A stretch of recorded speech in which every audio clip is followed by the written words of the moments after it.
دیکھتا ہوں عمران اور اس کے ساتھ ہی اس ہارڈ اسٹون سے کیسے بچ کر نکلتے ہیں، ریڈ ہاک نے صفاقی سے مسکراتے ہوئے کہا۔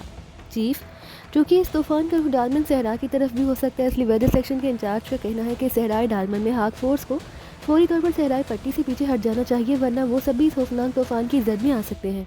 صاحب نے کہا۔ او ٹھیک ہے، میں کمانڈر ریہوڈس کو پیچھے ہٹنے کا کہہ دیتا ہوں، ریڈ ہاک نے کہا۔ او یہ کیا، یہ جیپیں چھوڑ کر کہاں بھاگ رہے ہیں؟ صاحب نے اچانک اسکرین کی طرف دیکھ کر چونکتے ہوئے کہا۔ اسکرین پر عمران اور اس کے ساتھیوں کی جیپیں رکی ہوئی تھی اور وہ جیپوں سے بڑے بڑے سفری بیگ اور ایک بڑا سا باکس نکال کر جیپوں سے دور بھاگ رہے تھے۔ اچانک آسمان پر 4 لمبوتے میزائل نمودار ہوئے جن کا رخ ان جیپوں کی طرف تھا۔ عمران اور اس کے ساتھی فوراً ریت پر گر گئے تھے، پھر وہ چاروں میزائل باری باری ان جیپوں سے ٹکرائے اور انہوں نے جیپوں کو آگ کا طوفان بن کر ٹکڑے ٹکڑے ہو کر بکھرتے دیکھا۔ گڈ، ویری گڈ، یہ کام کیا ہے ریہوڈس نے، ریڈ ہاک نے مسرت بھرے لہجے میں کہا۔ لیکن چیف، ٹائم نے حیران ہو کر کچھ کہنا چاہا۔ خاموش رہو، میں نے ہی کمانڈر ریہوڈس کو حکم دیا تھا کہ ان کی جیپوں کو تباہ کر دے۔ اب وہ پیدل ہی اس وسیع اور ریز میں صحرا میں بھٹکتے پھریں گے اور جب یہ ہارڈ اسٹارم کی زد میں آ گئے تو ان سے کوئی بھی زندہ بچ نہیں سکے گا۔ اب ان کی ہلاکت یقینی ہے، قطعی یقینی، ریڈ ہاک نے سائم کو جھڑکتے ہوئے کہا۔ تو سائم نے سہم کر اس بات میں سر ہلا دی جیسے وہ ریڈ ہاک کی بات سمجھ گیا ہو۔ میں اپنے آفس جا رہا ہوں، طوفان جب شدت اختیار کر جائے تو ان کے قریب پہنچ جائے تو مجھے فوراً اطلاع دینا، میں خود انہیں عبرتناک موت مرتے دیکھنا چاہتا ہوں، ریڈ ہاک نے کہا۔ یس چیف، میں آپ کو اطلاع دے دوں گا، سائم نے کہا تو ریڈ ہاک اطمینان بھرے انداز میں قدم اٹھاتا ہوا کنٹرول روم سے نکلتا چلا گیا۔ رات کے آسمان پر بادل چھا رہے تھے جس کی وجہ سے دن کی روشنی میں بھی بتدریج کمی واقع ہوتی جا رہی تھی۔ اس کے ساتھ ساتھ اب وہاں تیز ہوا بھی چلنا شروع ہو گئی تھی اور ریت اڑ اڑ کر ان پر پڑ رہی تھی اور ان کے کپڑے پھڑپڑا رہے تھے۔ ریڈ ایگل ون کو جارٹن سیٹلائٹ سینٹر سے ہارڈ اسٹارم کی آمد کی اطلاع دے دی گئی تھی، لیکن عمران نے اپنا سفر موقوف نہیں کیا، وہ مسلسل اپنے ساتھیوں کے ساتھ آگے بڑھا چلا جا رہا تھا۔ عمران، طوفان بڑھتا جا رہا ہے، جولیا نے عمران سے مخاطب ہو کر کہا تو عمران رک گیا۔ اسے رکتے دیکھ کر وہ سب بھی رک گئے۔ اپنے بیگوں سے پلاسٹک سوٹ نکال کر پہن لو، عمران نے کہا۔ Plastic suit? اس سے کیا ہوگا؟ زیادہ سے زیادہ پلاسٹک سوٹ کی وجہ سے ہم پر ریت نہیں پڑے گی، مگر ہم طوفان کا مقابلہ کیسے کریں گے؟ جولیا نے کہا۔ تم سوٹ نکال کر پہنو تو صحیح، عمران نے کہا۔ ساتھ ہی اس نے کاندھوں پر سے اپنا بیگ اتار لیا، اس نے بیگ اتار کر نیچے رکھا اور اسے کھولنے لگا۔ اس نے بیگ کھول کر اس میں سے ایک گتے کا ڈبہ نکال لیا، ڈبے کو کھولا اور اس میں موجود ایک پلاسٹک کا سوٹ نکال لیا۔ یہ سوٹ بالکل ایسا تھا جیسے حالائی انسان خلا میں استعمال کرتے تھے۔ اس سوٹ کے ساتھ باقاعدہ پلاسٹک کا کنٹوپ تھا۔ عمران نے اس سوٹ کی زپ کھول کر اسے اپنے لباس پر چڑھا لیا۔ اس نے زپ بند کر کے لباس کی سائڈ پر لگا ایک ہک کھینچا تو لباس میں خود بہت گھیس سی بڑھتی چلی گئی۔ اب اس لباس کی شکل ہو خلائی لباس جیسی ہو گئی، سر پر موجود کنٹوپ بھی کھل گیا۔ یہ دیکھ کر اس کے ساتھیوں نے بھی بیگ کھول کر ان میں سے مخصوص لباس نکال کر پہن لیے۔ عمران کے کہنے پر انہوں نے بیگ اٹھا کر پھر کاندھوں پر ڈال لیے۔ ان مخصوص ساخت کے لباسوں میں جو گیس تھی وہ خود بخود گلوب جیسے کنٹوپ میں بھی ان کے ساتھ آکسیجن پیدا کر رہی تھی۔ آگے بڑھو، جب ہوا کا دباؤ بڑھ جائے اور تمہیں خود کو سنبھلنا مشکل ہو جائے تو لباس کے دائیں بازو پر لگے صرف بٹن کو پریس کر دینا۔ اس بٹن کے پریس ہوتے ہی لباس میں بلیو ہیلیم سائٹم گیس بھر جائے گی، جس کی وجہ سے تمہارا وزن اس قدر بڑھ جائے گا کہ بڑے سے بڑا طوفان بھی تمہیں اپنی جگہ سے 1 انچ بھی نہ ہلا سکے گا۔ عمران نے مائک میں ساتھیوں سے مخاطب ہوتے ہوئے کہا جن کے پاس مائک اور ایئر فون بھی تھے۔ گڈ، ان سب نے عمران کے اس نئے اور خوبصورت لباس کی تعریف کرتے ہوئے کہا۔ عمران صاحب، کیا یہ لباس آپ نے خود تیار کیے ہیں؟ صفدر نے عمران سے پوچھا۔ نہیں، میرے دادا جان نے تیار کیے ہیں، عمران نے کہا تو وہ سب ہنس پڑے۔ عمران صاحب ریڈ ہاک کے بارے میں جانتے ہیں، اس لیے یہ اس کا مقابلہ کرنے کے لیے ہر طرح سے تیار ہو کر آئے ہیں، کیپٹن شیل نے مسکراتے ہوئے کہا۔ تو یہ بات تمہیں پہلے نہیں بتا سکتا تھا؟ جولیا نے منہ بنا کر کہا۔ میں کیا بتاتا، تم کبھی مجھے بولنے کا موقع نہیں دیتی، تم نے تو مجھے خاموش کرنے والا کام شادی سے پہلے ہی سنبھال لیا ہے، عمران نے کہا تو وہ سب بے احتیاط ہنس پڑے۔ تمہیں تو ہر وقت فضول میں بکنے کی عادت ہے، جولیا نے مصنوعی غصے سے کہا۔ لو، تمہیں یقین نہیں آتا تو اپنے بھائی سے پوچھ لو، کیوں تنویر؟ عمران نے کہا۔ شٹ اپ، میرے منہ مت لگنا ورنہ، تنویر نے گرا کر کہا۔ ورنہ کیا؟ اور شاید تم کچھ کہنا چاہتے ہو کہ ورنہ تم سچ مچ میں میرے قانونی بھائی بن جاؤ گے، عمران نے کہا تو وہ سب ایک بار پھر ہنس پڑے۔ اب بس کرو اور آگے بڑھو، ہوائیں تیز ہوتی جا رہی ہیں، جولیا نے کہا اور وہ ایک بار پھر آگے بڑھنے لگے۔ ہوائیں واقعی تیز تر ہوتی گئیں اور اب ریت اس زور سے اڑ رہی تھی کہ انہوں نے مخصوص لباس نہ پہنے ہوتے تو ان کے جسم اور لباس ریت سے بھر جاتے۔ ہر طرف سے ہواؤں کی تیز شور کی آوازیں سنائی دے رہی تھی، پھر انہوں نے ہر طرف جیسے آندھیوں کے جھکڑ دیکھے۔ ہوا کا پریشر بار بار ان کے قدم اکھاڑ رہا تھا، مگر وہ رکے بغیر آگے بڑھے جا رہے تھے، یہاں تک کہ طوفان کی شدت بڑھ گئی اور اس میں ریت اڑنے لگی کہ ہر طرف جیسے تاریکی سی چھا گئی تھی۔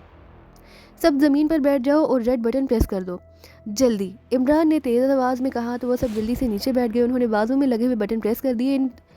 اسی لمحے دوہرے لباس میں یکلہت نیلے رنگ کی گیس بڑھ گئی اور انہیں محسوس ہوا جیسے ان کا وزن یکلہت بڑھ گیا ہو۔ انہیں اپنے جسم میں دھنستے ہوئے محسوس ہو رہے تھے۔ طوفان شدید سے شدید تر ہوتا چلا گیا، ریت ان پر بری طرح سے ٹکرا رہی تھی۔ تیز ہوا کا شور ان کے کانوں کے پردے پھاڑ رہا تھا، یہاں تک کہ تیز ہواؤں نے ان کو مخصوص لباسوں کے باوجود بری طرح سے ہلانا شروع کر دیا تھا۔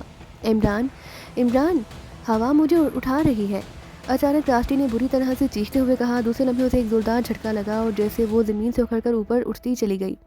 ان سب کے جسموں کو بھی زوردار جھٹکے لگ رہے تھے۔ وہ خود کو سنبھالنے کی ہر ممکن کوشش کر رہے تھے، مگر طوفان اس قدر شدید تھا کہ وہ خود کو کسی بھی طرح سے سنبھال نہ پا رہے تھے۔ پھر جولیا اور باری باری ان سب کے جسم فضا میں بلند ہوتے چلے گئے۔ عمران کا جسم فضا میں اٹھتے ہی رول ہونے لگا۔ اس نے اپنا دباؤ نیچے کی طرف کرنے کی کوشش کی، مگر لا حاصل۔ طوفانی ہوائیں اسے کسی تنکے کی طرح اٹھا لے گئی تھیں، اور پھر عمران کو جیسے اپنا دماغ لٹوں کی طرح سے گھومتا ہوا معلوم ہونے لگا۔ اسے یوں لگ رہا تھا جیسے خوفناک طوفان اسے بری طرح سے گھما کر اور اوپر اٹھا کر پٹک رہا ہو، اور طوفان کی شدت تیز سے تیز تر ہوتی جا رہی تھی۔ یہ طوفان اس قدر خوفناک اور شدید تھا کہ بھاری ترین بلیو ہیلیم سائٹم گیس کے باوجود وہ اس خوفناک طوفان کا شکار ہو گئے تھے، اور اس طوفان کا شکار ہونے والوں کا انجام یقینی موت تھا۔ ریڈ ہاک تیز سے قدم اٹھاتا ہوا کنٹرول روم میں داخل ہوا۔ اسے کنٹرول روم میں آتے دیکھ کر وہاں موجود تمام افراد اس کے احترام میں اٹھ کر کھڑے ہو گئے۔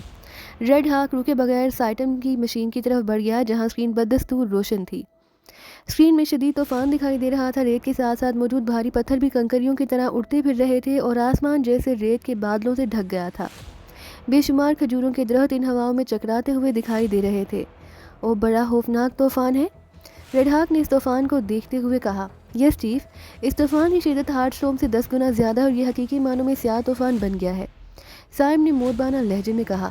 گڈ، وہ سب کہاں ہیں اور طوفان ان سے کتنی دور ہے؟ ریڈ ہاک نے پوچھا۔ ان سے طوفان ابھی 3 میل دور ہے چیف، لیکن وہ اس طوفان سے نہیں بچ سکیں گے۔ طوفان شدت اختیار کرتا ہوا اس طرف بڑھ رہا ہے جس طرف وہ لوگ موجود ہیں، صاحب نے کہا۔ ان کو اسکرین پر لاؤ، ریڈ ہاک نے کہا۔ یس چیف، صاحب نے کہا، اور مشین پر لگے مختلف بٹن پریس کرتا چلا گیا۔ اسکرین پر منظر بدلے، اور پھر اسکرین پر عمران اور اس کے ساتھ ہی دکھائی دینا شروع ہو گئے۔ ان کی طرف بھی ریت اڑ رہی تھی اور تیز ہوا سے ان کے کپڑے پھڑپڑا رہے تھے، مگر اس کے باوجود وہ آگے بڑھتے نظر آ رہے تھے۔ زیادہ سے زیادہ 15 منٹوں کے بعد طوفان ان کے سروں پر پہنچ جائے گا، اور پھر انہیں سیاہ طوفان سے بچ نکلنے کا کوئی راستہ نہیں ملے گا۔ ریڈ ہاک نے پہلے ریسٹ واچ پر اور پھر اسکرین پر طوفان کی رفتار کو دیکھتے ہوئے کہا۔ اسکرین کی سائڈ پر ایک چھوٹا سا خانہ بنا ہوا تھا، جہاں صحرائے جارٹن میں آنے والے سیاہ طوفان کی شدت اور اس کی رفتار کی مسلسل کاؤنٹنگ ہو رہی تھی۔ یس چیف، اگر یہ اس طوفان میں گر گئے تو طوفان انہیں معمولی تنکوں کی طرح اٹھا لے جائے گا، اور طوفان کے خوفناک دباؤ کی وجہ سے ان کے جسموں کے ٹکڑے ٹکڑے ہو جائیں گے۔ ان کے اعتراف میں ان کے پاس بچنے کے لیے واقعی کوئی راستہ نہیں ہے، صاحب نے کہا۔ اس لیے تو میں نے ابھی تک انہیں زندہ چھوڑ رکھا تھا، تاکہ یہ خود ہی قدرتی آفت کا شکار ہو جائیں، ریڈ ہاک نے ہونٹ بھینچتے ہوئے کہا۔ عمران اور اس کے ساتھی اب رک گئے تھے اور اپنے کاندھوں سے بیگ اتار رہے تھے۔ پھر وہ اپنے اپنے بیگوں سے بڑے بڑے گتے کے ڈبے نکالنے لگے۔ یہ کیا کر رہے ہیں؟ اور ان ڈبوں میں کیا ہے؟ ریڈ ہاک نے حیرت سے ان کے ہاتھوں میں موجود گتے کے ڈبوں کو دیکھتے ہوئے کہا۔ پھر عمران اور اس کے ساتھیوں نے ڈبے کھول کر ان میں سے پلاسٹک کے لباس نکال لیے۔ ان پلاسٹک کے لباسوں سے کیا ہوگا؟ زیادہ سے زیادہ ریت ان پر نہیں پڑے گی، مگر خوفناک طوفان سے یہ پھر بھی نہیں بچ سکیں گے، ریڈ ہاک نے سر جھٹکتے ہوئے کہا۔ عمران اور اس کے ساتھیوں نے پلاسٹک کے لباس پہن کر ان میں ہوا بھر لی تھی۔ اب اسکرین پر یوں لگ رہا تھا جیسے چند ہلائی انسان زمین پر ہلائی لباس پہن کر گھوم رہے ہوں۔ ہوا تیز سے تیز تر ہوتی جا رہی تھی۔ طوفان بڑھنے لگا تو وہ سب رک گئے اور ایک جگہ بیٹھ گئے۔ ریڈ ہاک اور اس کے ساتھی خاموشی سے انہیں دیکھ رہے تھے۔ پھر جب عمران اور اس کے ساتھیوں نے لباسوں میں نیلے رنگ کی گیس بھری تو ریڈ ہاک نے بے احتیاط ہونٹ بھینچ لیے۔ بلیو ہیلیم سائٹم، یہ لباسوں میں بلیو ہیلیم سائٹم گیس کا استعمال کر رہے ہیں، ریڈ ہاک نے ہونٹ چباتے ہوئے کہا۔ بلیو ہیلیم سائٹم گیس؟ اس گیس سے کیا ہوگا چیف؟ صاحب نے پوچھا۔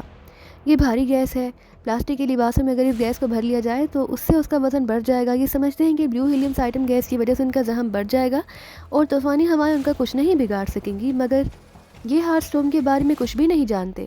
ہارٹ اسٹارم کے سامنے ہزاروں ٹن فولادی چٹانیں بھی کوئی معنی نہیں رکھتی، پھر بھلا بلیو ہیلیم سائٹم گیس انہیں اس خوفناک طوفان سے کیسے بچا سکتی ہے؟ ریڈ ہاک نے کہا۔ اسکرین پر طوفان کی شدت بڑھتی جا رہی تھی، ریت کے مرغولے اٹھ رہے تھے اور اسکرین ان مرغولوں سے سیاہ ہوتی جا رہی تھی۔ پھر اچانک انہوں نے ایک لڑکی کو زوردار جھٹکا لگتے دیکھا۔ دوسرے لمحے لڑکی ریت کے مرغولوں میں جھٹکے سے بلند ہوئی اور فضا میں گھومتی چلی گئی۔ یہ تو گئی۔ ریڈ ہاک کے ہونٹوں پر زہر انگیز مسکراہٹ آئی۔ چند ہی لمحوں میں اس کے بعد ایک اور لڑکی اچھلی اور پھر باری باری وہ سب طوفان میں اٹھ کر پلٹنیاں کھاتے ہوئے بکھرتے چلے گئے۔ بھاری بلو ہیلیم سائٹم گیس کے باوجود ان کے جسم تنکوں کی طرح اڑتے پھر رہے تھے۔ پھر وہ جیسے اس خوفناک طوفان میں گم ہوتے چلے گئے۔ Very good. اب یہ یقینی طور پر موت کے پنجوں میں پھنس گئے ہیں۔ موت کے بھیانک پنجے ان کے ٹکڑے اڑا دیں گے۔ عمران اور اس کے ساتھیوں کا اب یہاں نام و نشان تک نہیں ملے گا، ریڈ ہاک نے اطمینان بھرے لہجے میں کہا۔ اسکرین پر اب سوائے اس طوفان کے اور کچھ دکھائی نہیں دے رہا تھا۔ عمران اور اس کے ساتھی واقعی اس خوفناک طوفان میں یوں غائب ہو گئے تھے جیسے وہاں کبھی ان کا وجود ہی نہ تھا۔ ہاں، خود کو ناقابل تصحیر سمجھنے والے حقیر تنکوں کی طرح صحرائی طوفان کا شکار ہو کر آج ہمیشہ کے لیے ختم ہو گئے ہیں، ریڈ ہاک نے صفاقی سے کہا۔ اس نے سائم کو چند ہدایات دی اور پھر اطمینان بھرے انداز میں کنٹرولر روم سے نکلتا چلا گیا۔ اس کے چہرے پر بے پناہ آسودگی تھی۔ عمران اور اس کے ساتھیوں کا بھیانک انجام اس نے اپنی آنکھوں سے دیکھ لیا تھا۔ ریڈ ہاک کو اس بات کا کوئی شک نہیں تھا کہ عمران اور اس کے ساتھی بھیانک ہارٹ اسٹروم کا شکار ہو کر زندہ بچ سکتے تھے۔ ان کی موت یقینی تھی۔ ریڈ ہاک کنٹرول روم سے نکل کر مختلف راستوں سے ہوتا ہوا اپنے مخصوص آفس میں آ گیا اور اونچی پوچھ والی کرسی پر یوں دم سے بیٹھ گیا جیسے وہ میلوں دوڑ کر آیا ہو اور بری طرح سے تھک گیا ہو۔ اس کی آنکھوں کی چمک پہلے سے کئی گنا بڑھ گئی تھی اور اس کا چہرہ کامیابی اور فرتے مسرت سے جگمگا رہا تھا۔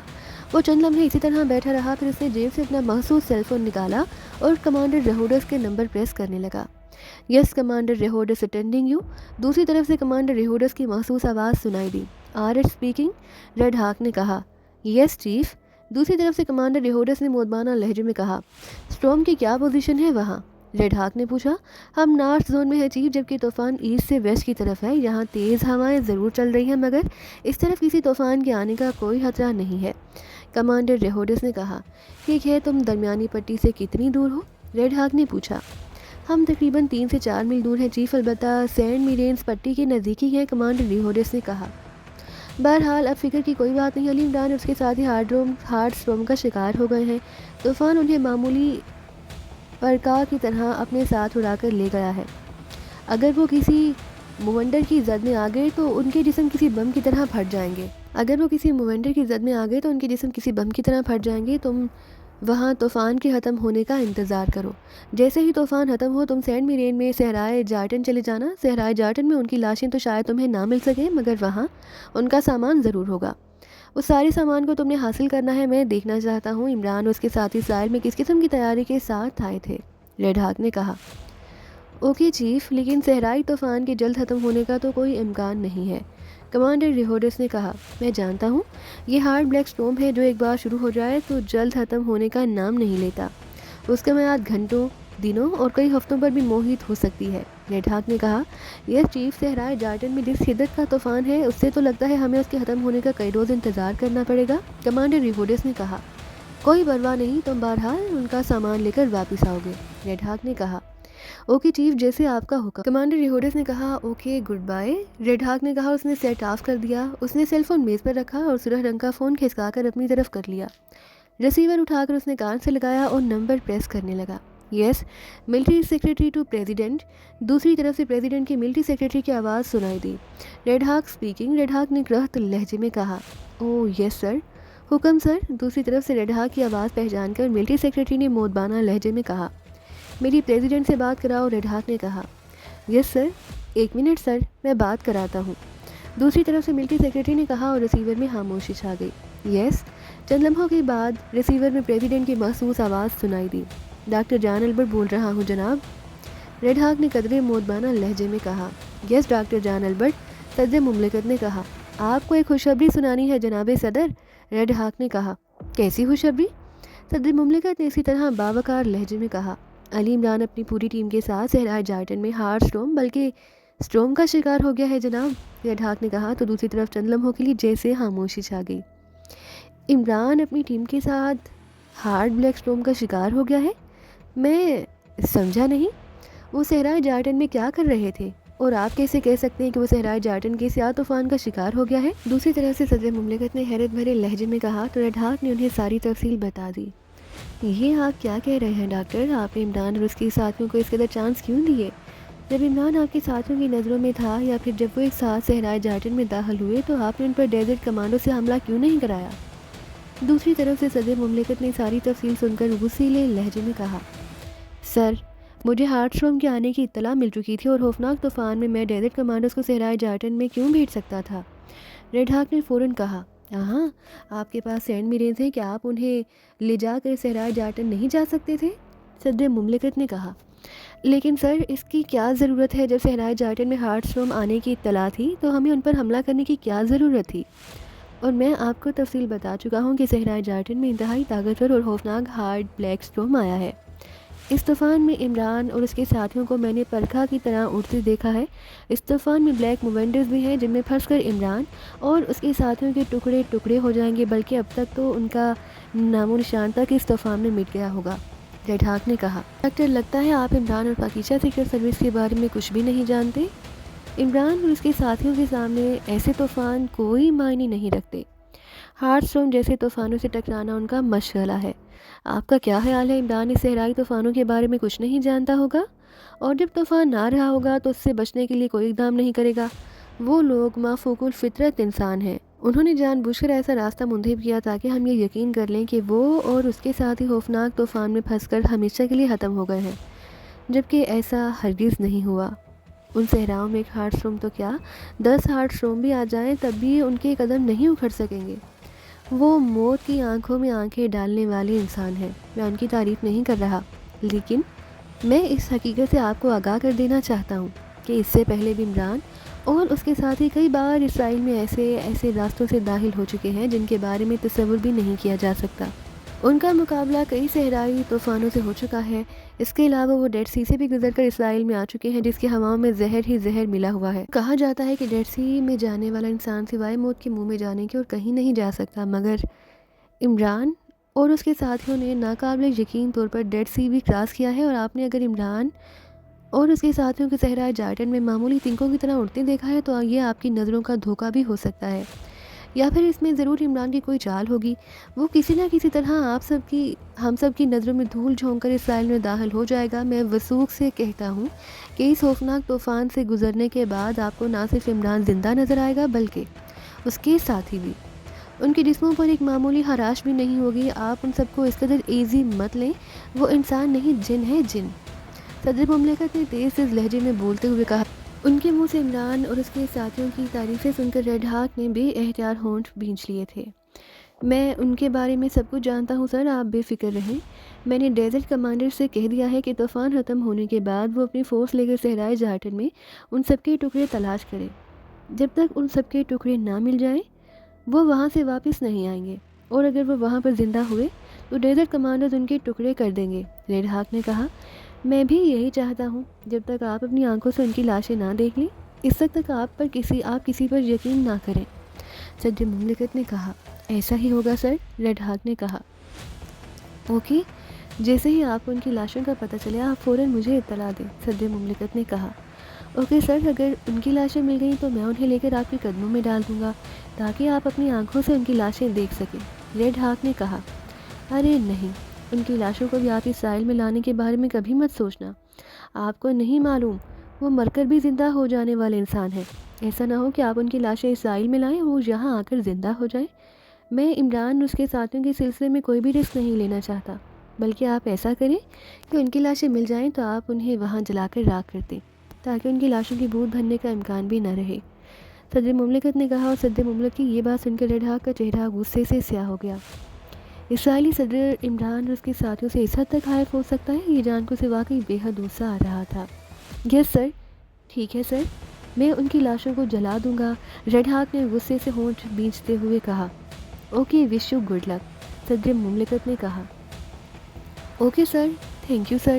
ریڈ ہاک نے کہا اور اس نے سلسلہ منقطع ہونے پر ریسیور کیبل پر رکھ دیا۔ صدر مملکت پر عمران اور اس کے ساتھیوں کا خوف اس قدر غالب تھا کہ انہوں نے برملا عمران اور اس کے ساتھیوں کی تعریفوں کی حد کر دی تھی، جس کی وجہ سے ریڈ ہاک کا چہرہ غیظ و غضب اور نفرت سے بری طرح سے بگڑ گیا تھا۔ آہاں، یہ حال ہے اسرائیلی پریزیڈنٹ کا، چند ایجنٹوں سے اس طرح خوف زدہ ہو رہا ہے کہ ان کی لاشوں کو بھی اسرائیل لانے سے روک رہا ہے۔ بھلا لاشیں بھی کبھی زندہ ہو سکتی ہیں؟ عمران اور اس کے ساتھی لاکھ مفوق الفطرت صحیح مگر وہ ریڈ ہاک کی طاقتوں سے نا واقف ہے۔ اگر وہ ایک صحرائی طوفان سے بچ گئے تو کیا ہوا؟ ریڈ ہاک ان کے قدم قدم پر طوفان لے آئے گا۔ ریڈ ہاک کے خوفناک طوفانوں سے وہ بھلا کیسے بچ سکیں گے؟ اب مجھے پریزیڈنٹ پر یہ ثابت کرنا ہی ہوگا کہ مافوق الفطرت انسان عمران اور اس کے ساتھی نہیں، ریڈ ہاک ہے، صرف ریڈ ہاک۔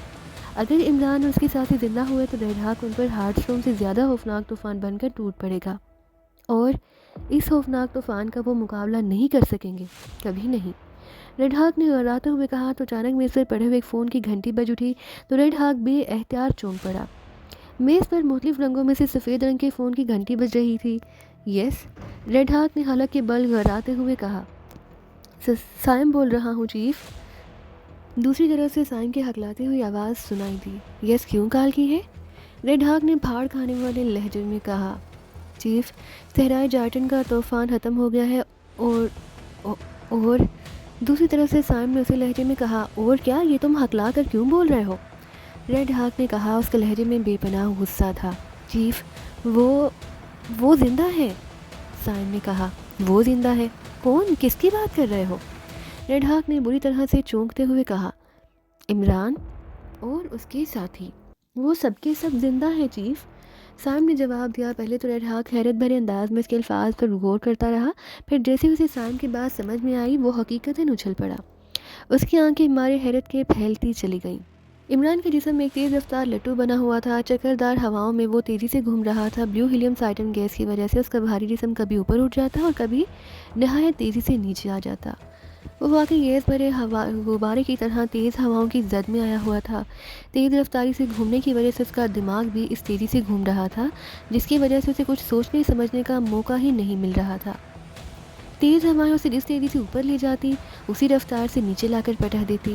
اس کی وجہ سے ایک لمحے کے لیے عمران کی دماغ کی چولیں تک ہل کر رہ جاتی تھی، لیکن چونکہ مخصوص گیسوں کی وجہ سے اس کا پلاسٹک کا لباس پھولا ہوا تھا، اس لیے زور سے زمین پر پٹکنے کے باوجود اسے چوٹ نہیں لگ رہی تھی۔ جیسے ہی اس کا غبارے کی طرح پھولا ہوا لباس نیچے ٹکراتا، یکلہت کسی فٹ بال کی طرح اوپر اچھل جاتا تھا۔ یہ خصوصی طور پر تیار کیا گیا تھا، پلاسٹک لباس تھا جو بلیٹ اور بم پروف تھا۔ جب اس پر گولی اور بم تک نہیں اثر کر سکتا تھا تو تیز ہوائیں بھلا اس لباس سے کیا بگاڑ سکتی تھیں؟ عمران اور اس کے ساتھیوں نے یہ مخصوص لباس نہ پہنے ہوتے تو جس طرح وہ طوفان میں چکراتے پھر رہے تھے اور پوری طاقت سے زمین سے ٹکرا رہے تھے، ان کے جسموں کے واقعی لاتعداد ٹکڑے ہو چکے ہوتے۔ عمران ہر ممکن طریقے سے اپنے گھومتے ہوئے دماغ کو کنٹرول کرنے کی کوشش کر رہا تھا۔ پھر اس نے اپنے دماغ میں اپنی توجہ ایک نقطے کی طرف مرکوز کر لی۔ آہستہ آہستہ اس کا دماغ اس کی طرف غالب آنے لگا۔ چند ہی لمحوں میں اس نے اپنی پوری طاقت اس نقطے پر مبذول کر لی تھی۔ جب اس کا دماغ اس نقطے پر مرکوز ہو گیا تو اس نے آہستہ آہستہ اپنے دماغ کو کھولنا شروع کر دیا۔ اب اس کا جسم تیز ہواؤں کی زد میں تھا اور وہ اوپر نیچے ہوتا جا رہا تھا اور چکر کھا رہا تھا، مگر اس کا دماغ اس کے کنٹرول میں نہیں تھا۔ اس نے دماغ پر کنٹرول کرتے ہی بلیو ہیلیم سائٹم گیس کا ایک بار پھر بٹن پریس کر دیا۔ بٹن پریس ہوتے ہی لباس زیادہ گیس بھر گئی۔ جو گیس بھرتی جا رہی تھی، عمران ہواؤں کی زد میں آیا ہوا جسم وزنی ہوتا جا رہا تھا اور اس کے چکر کھانے کی رفتار میں نہایت نمایاں کمی واقع آنے شروع ہو گئی تھی۔ عمران بار بار بٹن پریس کرتا جا رہا تھا اور بلیو ہیلیم سائٹم گیس سے اس کا لباس مسلسل پھولتا جا رہا تھا۔ دیکھتے ہی دیکھتے عمران کا لباس کسی فٹ بال کی طرح گول ہو گیا اور عمران کا جسم جیسے اس نیلے رنگ کے فٹ بال میں چھپ کر رہ گیا۔ لباس میں بلیو ہیلیم سائٹم گیس کی وجہ سے اس کا وزن بے حد بڑھ گیا اور بڑا سا نیلا فٹ بال یکدم نیچے آ گرا۔ چکراتی ہوئی تیز ہوائیں اس فٹ بال کو ہلا ضرور رہی تھیں، مگر اس بار اس طوفان میں وہ زور نہیں تھا کہ وہ اس ہزاروں ٹن وزنی چٹان جیسے نیلے گولے کو اوپر اٹھا سکتی۔ البتہ شدید وزن ہونے کی وجہ سے اب نیلا فٹ بال نرم ریت میں دھنستا جا رہا تھا۔ اب چونکہ عمران کے دماغ کے ساتھ ساتھ اس کے جسم کی گردش بھی ختم ہو گئی تھی، اس لیے عمران فوری طور پر نارمل ہو گیا۔ اسے کان میں لگے ایئر فون میں اپنے ساتھیوں کی تیز چیخیں سنائی دے رہی تھی جو بدستور اس خوفناک طوفان میں گھرے ہوئے تھے۔ طوفانی ہوائیں شاید انہیں بری طرح سے اوپر اٹھا کر پٹک رہی تھیں، جس کی وجہ سے وہ کسی طرح بھی اپنے منہ سے نکلنے والی چیخوں کو نہ روک پا رہے تھے۔ صفدر، جولیا، تنویر، کیا تم سب میری آواز سن رہے ہو؟ عمران نے مائک میں چیختے ہوئے کہا، مگر ایئر فون میں ان کی مسلسل چیخیں سنائی دے رہی تھیں۔ جولیا، صفدر، خود کو سنبھالو، یہ طوفان تمہارا کچھ نہیں بگاڑ سکتا۔ تم سب اپنے دماغوں کو کنٹرول کرو اور مسلسل بلیو ہیلیم گیس والا بٹن پریس کرتے رہو یہاں تک کہ تمہارا لباس فٹ بال کی طرح پھول جائے گا اور تم زمین پر آ گرو گے. جلدی کرو ورنہ طوفان تم سب کو ایک دوسرے سے بہت دور لے جا کر پھینک دے گا. عمران نے اسی طرح چیختے ہوئے کہا. عمران صاحب ہم بہت مصیبت میں ہیں. چند لمحوں بعد عمران کو صفدر کی چیختی ہوئی آواز سنائی دی. کچھ نہیں ہوتا، تم فوراً سرخ بٹن کو پریس کرو جلدی. عمران نے کہا. میں کوشش کر رہی ہوں، میں کوشش. جولیا کی چیختی ہوئی آواز سنائی دی. گڈ، تم سب کوشش کرو. بلیو ہیلیم سائٹم گیس سے تمہارے جسم زمین پر آ جائیں گے، پھر جہاں چلنے والی موینڈز بھی تمہیں نہیں ہلا سکیں گے. عمران نے کہا. عمران صاحب، زیادہ گیس بھر جانے کی وجہ سے کہیں لباس پھٹ نہ جائیں یا اس کا دباؤ ہماری برداشت سے باہر نہ ہو جائے. سالیہ کی آواز سنائی دی. بے فکر رہو، ان خصوصی ساخت کے لباسوں میں ایک مقام ٹن تک گیس بھرنے کی گنجائش موجود ہے. اوور لوڈ ہونے سے پہلے ہی گیس سسٹم آف ہو جائے گا. اس گیس کا دباؤ جسم کو متاثر نہیں کرے گا کیونکہ یہ ڈبل تہہ کا لباس ہے اور صرف بیرونی تہہ میں دباؤ پڑے گا. عمران نے کہا.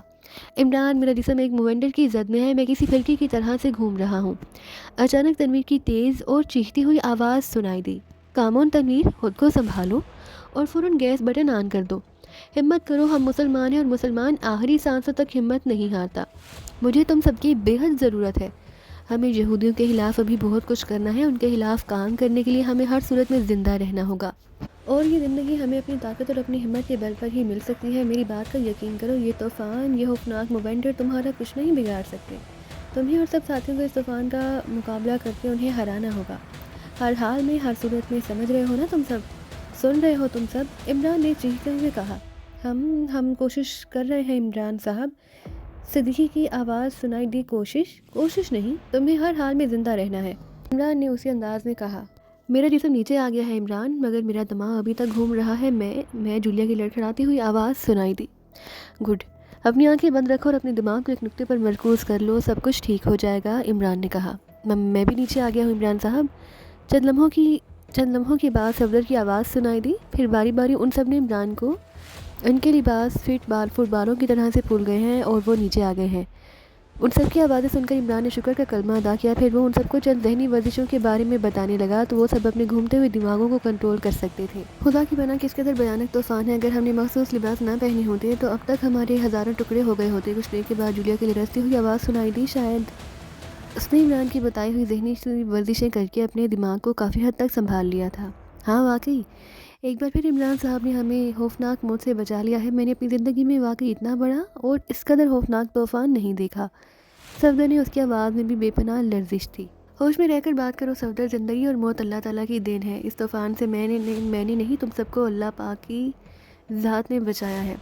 ایسے الفاظ کہہ کر گناہ گار مت بنو. عمران نے گرا کر کہا. سوری، میرا کہنے کا یہ مطلب نہیں تھا عمران صاحب. صفدر نے بوکھلائے ہوئے کہا.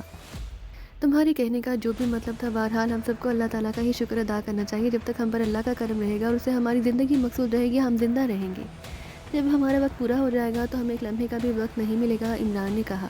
بالکل، ہم اللہ تعالیٰ کے شکر گزار ہیں. اس کا جتنا بھی شکر ادا کریں کم ہے. صفدر نے کہا. پھر وہ سب صدقے دل سے اللہ تعالیٰ کا شکر بجا لانے لگے جس نے انہیں واقعی اس قدر طاقتور اور خوفناک طوفان میں زندہ بچا رکھا تھا. صحرا میں طوفان اسی زور و شور سے جاری تھا. مخصوص لباسوں کی وجہ سے انہیں تیز ہواؤں کا شور تو سنائی نہیں دے رہا تھا، مگر غباروں میں موجود اس کے جسم جس طرح سے ہل رہے تھے اس سے انہیں بخوبی اندازہ ہو رہا تھا کہ ابھی طوفان کا زور ٹوٹا نہیں بلکہ اسی شدت سے جاری ہے. بلیو ہیلیم سائٹم گیس کی وجہ سے وہ باہر بھی نہیں دیکھ سکتے تھے، لیکن اب چونکہ ان کے جسم ایک جگہ ساکت ہو گئے تھے اور ان کے ذہن ان کے کنٹرول میں آ گئے تھے، اس لیے ہیڈ فون پر آسانی سے نہ صرف ایک دوسرے کی باتیں سن رہے تھے بلکہ باتیں بھی کر سکتے تھے. عمران صاحب، آپ کے خیال میں اس طوفان کا زور کب ٹوٹ جائے گا؟ ہاون نے عمران سے مخاطب ہو کر پوچھا.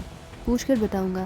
عمران نے سادہ سے لہجے میں کہا. پوچھ کر بتاؤں گا کیا مطلب؟ کیا پوچھ کر بتاؤ گے تم اور کس سے پوچھو گے؟ جولیا نے کہا. اس طوفان سے پوچھوں گا، تیز رفتار ہواؤں سے پوچھوں گا، ان ریت کے مرغولوں سے پوچھوں گا. عمران نے کہا. تو وہ سب بے احتیاط ہنس دیے. لیکن پوچھو گے کیا؟ جولیا کی مسکراتی ہوئی آواز سنائی دی. یہی کہ بھائی طوفان، بتا تیرا زور کب ٹوٹ، تو کب رکے گا؟ اور میرے بھائی بند دعوت ولیمہ اڑانے کے لیے بےتاب ہیں. عمران نے کہا. تو سب ہنس پڑے. دعوت ولیمہ سے آپ کی کیا مراد ہے؟ کیپٹن شیل نے کہا. ارے بھائی، پہلے منگنی پھر بیاہ اور اس کے بعد دعوت ہوتا ہے. کم از کم میری نالج میں تو یہی ہے. کیوں تنویر؟ عمران نے کہا. تم کہاں کی بات کہاں لے جاتے ہو؟ تنویر نے تم سے پوچھا کیا تھا اور تم؟ تنویر نے ہنستے ہوئے کہا. باتوں کو جہاں مرضی لے جایا جائے، مگر میرا خیال ہے کہ شادی کے تمام مراحل دعوت ولیمہ پر ہی ختم ہوتے ہیں. عمران نے کہا. تو وہ سب ایک بار پھر ہنس پڑے. پھر وہی بات؟ تم ہاور کی بات کا جواب سیدھے طریقے سے کیوں نہیں دے سکتے؟ جولیا نے بھننا کر کہا۔ جواب تو دیا ہے، طوفان صاحب میری مرضی سے تو آئے نہیں کہ میرے کہنے پر رک جائے۔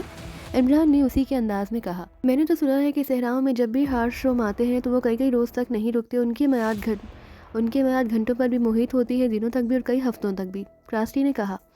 اگر یہ طوفان کئی دنوں تک جاری رہا تو ہم کیا کریں گے؟ بھوک پیاس تو شاید ہم برداشت کر لیں، مگر اس محسوس لباس کی آکسیجن ختم ہو گئی تو؟ چوہان نے کہا۔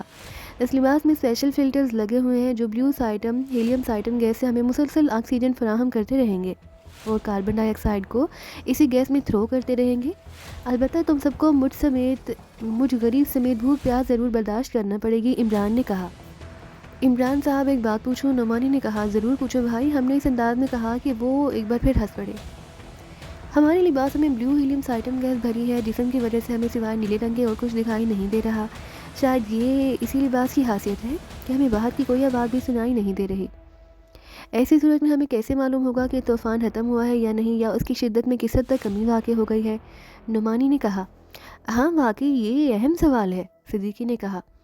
اس سے اہم سوال تو یہ ہے کہ اس دوران اگر ریڈ ہاک فورس کے ساتھ سینڈ میرینز بھی یہاں آ گیا تو؟ کراسٹی نے کہا۔ ہاں یہ بھی اہم بات ہے، ہمیں ابھی تک اس بات کا اندازہ نہیں کہ ہم کہاں ہیں اور ایک دوسرے سے کتنے فاصلے پر ہیں، ثالیہ نے کہا۔ سارے اہم سوال ایک ساتھ اکٹھے ہو گئے ہیں، کوئی غیر اہم سوال ہو تو وہ بھی کر لو، عمران نے کہا۔ نہیں بس یہی بہت ہے، آپ انہی سوالوں کے جواب دے دیں، صفدر نے ہنستے ہوئے کہا۔ کن سوالوں کے جواب دے دوں؟ عمران نے حیران ہوتے ہوئے کہا۔ وہی جو پوچھے گئے ہیں، جولیا نے کہا۔ وہی تو پوچھ رہا ہوں، کیا پوچھا گیا ہے؟ عمران بھلا آسانی سے کہاں باز آنے والوں میں سے تھا۔ بھاڑ میں جاؤ، تم سے تو کچھ پوچھنا ہی بیکار ہے، تنویر نے غصیلے لہجے میں کہا۔ اچھا تو تم سب نے مجھ سے بھاڑ کے بارے میں پوچھا ہے؟ عمران نے سنجیدہ لہجے میں کہا۔ لگتا ہے عمران صاحب کو خود ہی ان سوالوں کے جواب معلوم نہیں، اس لیے یہ ادھر ادھر کی باتیں کر رہے ہیں، صدیقی نے ہنستے ہوئے کہا۔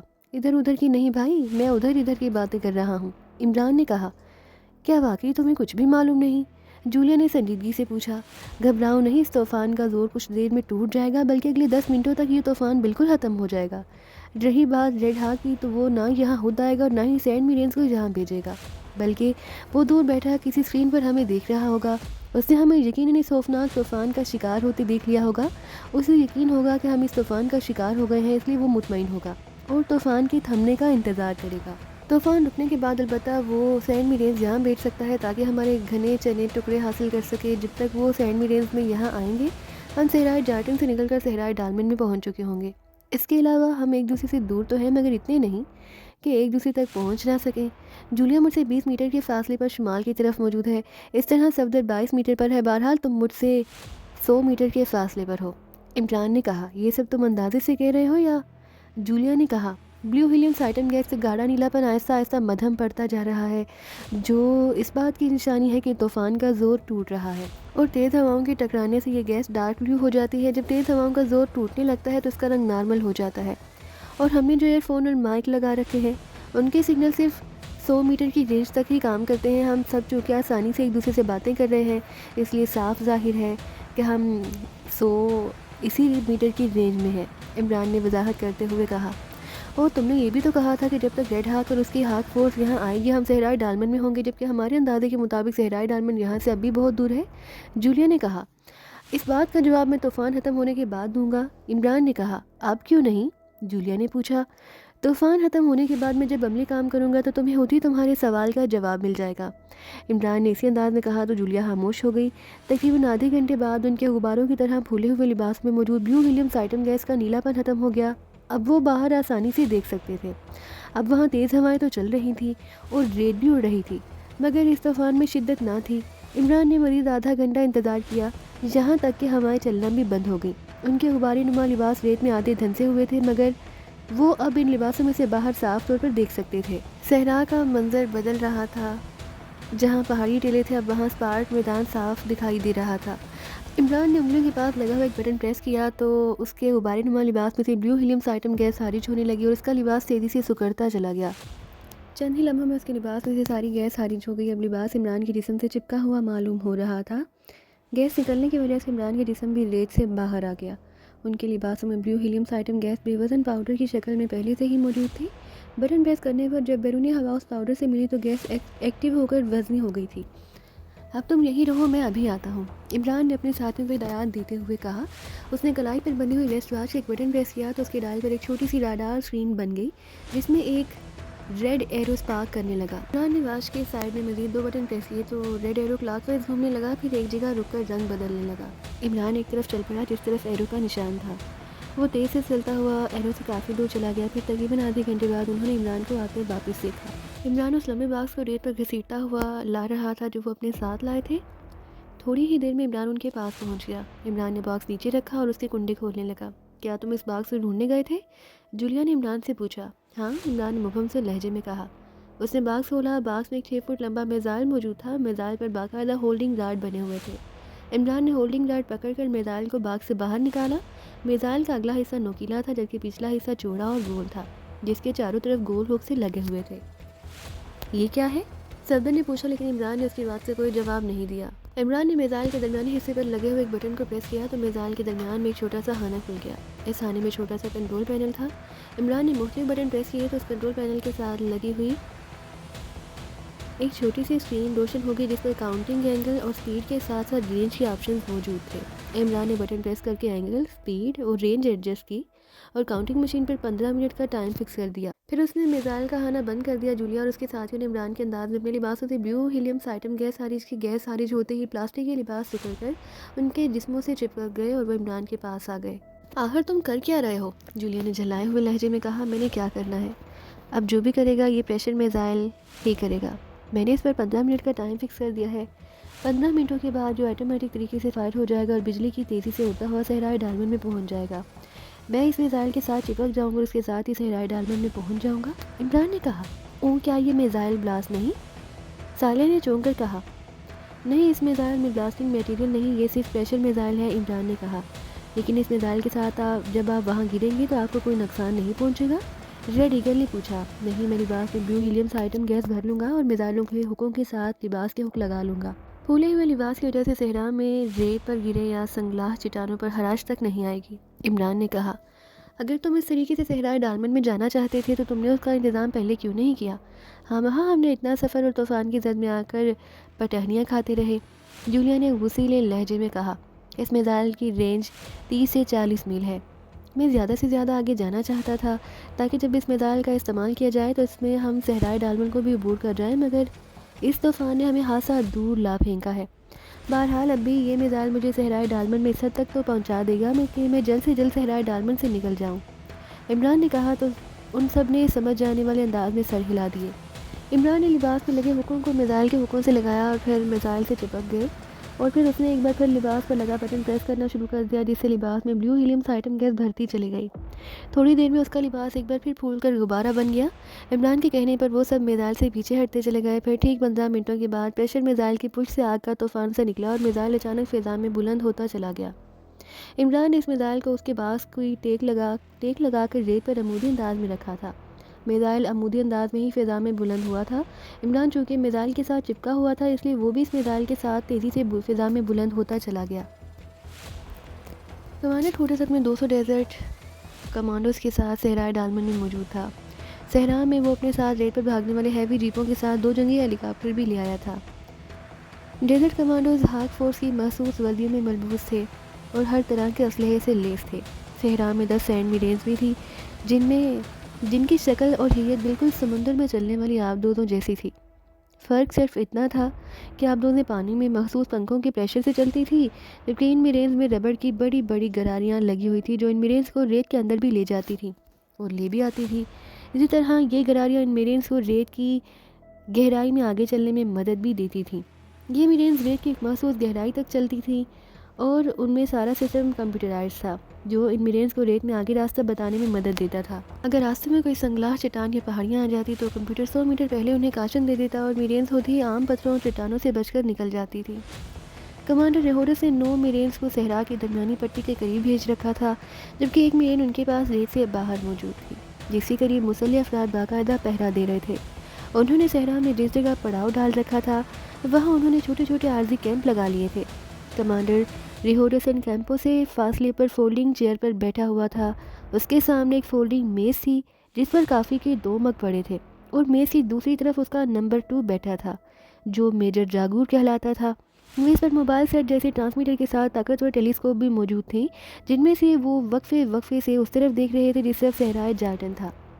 میری سمجھ میں نہیں آ رہا چیف نے ان مٹھی بھر انسانوں کے لیے میرے ساتھ اتنی فورس کیوں بھیجتی ہے؟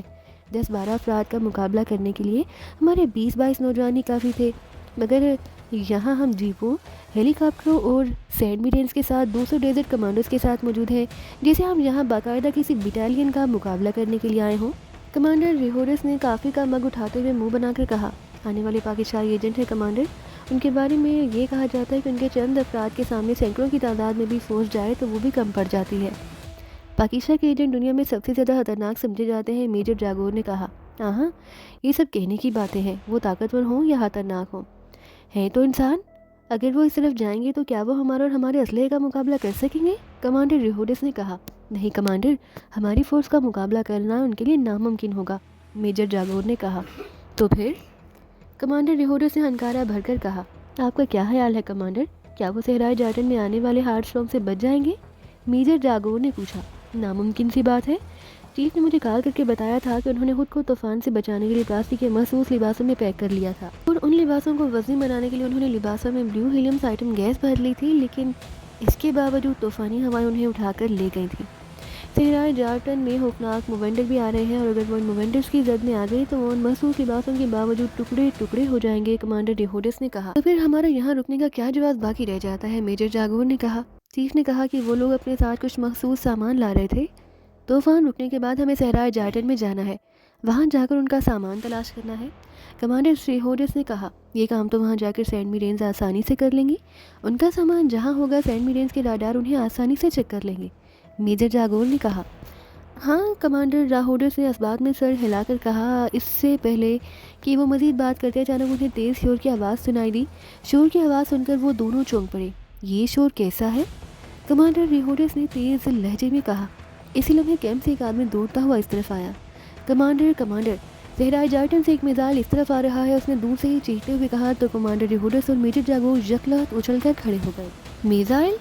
کمانڈر ریہورس کے منہ سے نکلا۔ اس نے میز پر پڑی ہوئی ٹیلیسکوپ آنکھوں سے لگائی اور فوراً صحرائے جارٹن کی طرف غور سے دیکھنے لگا۔ دوسرے لمحے اسے آسمان پر ایک اگلتا ہوا میزائل دکھائی دے گیا۔ اس میزائل کو دیکھتے ہوئے بری طرح سے چونک پڑا۔ میزائل کافی بلندی پر تھا اور اس کی رفتار اور بلندی سے صاف اندازہ ہو رہا تھا کہ وہ ان کے ایریے سے دور جا کر گرے گا، مگر کمانڈر ریہورس جو چیز دیکھ کر وہ چونکا تھا وہ میزائل کے ساتھ ایک ہلکے رنگ کا ایک ہلکا سا غبارہ بندھا تھا، جس میں اسے ایک انسانی ہیبلا صاف دکھائی دے رہا تھا۔ یہ کیا ہے؟ کمانڈر ریہورس نے اس میزائل اور غبارہ کو دیکھتے ہوئے حیرت سے کہا۔ میجر جاگور نے بھی دوربین آنکھوں سے لگا لی اور وہ بھی حیرانی سے میزائل اور میزائل کے ساتھ غبارے کو دیکھ رہا تھا۔